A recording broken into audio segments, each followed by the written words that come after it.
Hello દોસ્તો, Pushpa the rule એટલે કે પુષ્પા પાર્ટ 2 આવી ગઈ છે થિયેટરમાં. આ એક માસ મસાલા ફિલ્મ છે જેનો એક્સપિરિયન્સ થિયેટરમાં જ કરવામાં મજા આવશે. પરંતુ મારે પુષ્પા 2 માં રહેલી ભૂલોની વાત કરવી છે, જે હું આગળ વિડીયોમાં કરવાનો છું. તો કદાચ થોડા સ્પોઇલર આવી જવાની સંભાવના છે, તો એના માટે માફ કરશો. વાત શરૂ કરીએ પુષ્પા પાર્ટ 1ની, જેમાં મુખ્ય કિરદાર અલ્લુ અર્જુન એક નાના મજદૂરમાંથી સિન્ડિકેટનો માલિક બની જાય છે અને તેની લડાઈ સિન્ડિકેટના દુશ્મનો સાથે જ હોય છે. અને અંત આવતા ભવરસિંહ શેખાવત નામના ઇન્સ્પેક્ટરની એન્ટ્રી થાય છે.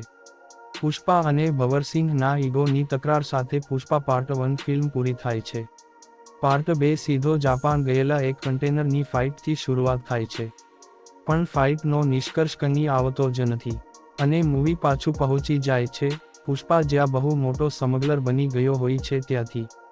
હવે મને જે નેગેટિવ પોઈન્ટ લાગ્યા એની વાત કરું તો સૌથી મોટો નેગેટિવ પોઈન્ટ છે કે આ ફિલ્મ બાળકોને લઈને જોઈ શકાય એમ નથી, ખાસ કરીને ગીતો તેમજ પુષ્પા અને શ્રીવલ્લીનો રોમેન્ટિક પાર્ટ.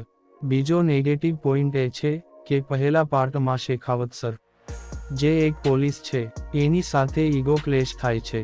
ત્યારે જે હાઇપ બની હતી એવો ક્લેશ પુષ્પા પાર્ટ 2 માં નથી થતો. અને સાથે સાથે પુષ્પા કઈ રીતે પોલીસને ઉલ્લુ બનાવે છે એ બતાવ્યું છે, જે કાનૂની રીતે જસ્ટિફાય નથી થતું.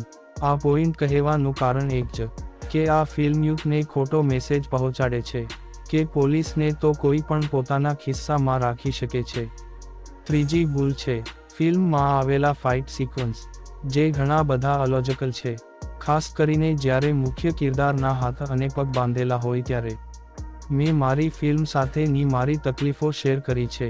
તમે પણ તમારા પોઈન્ટ ઓફ વ્યૂ કોમેન્ટ કરીને જણાવજો કે શું તમને પણ આવું લાગ્યું.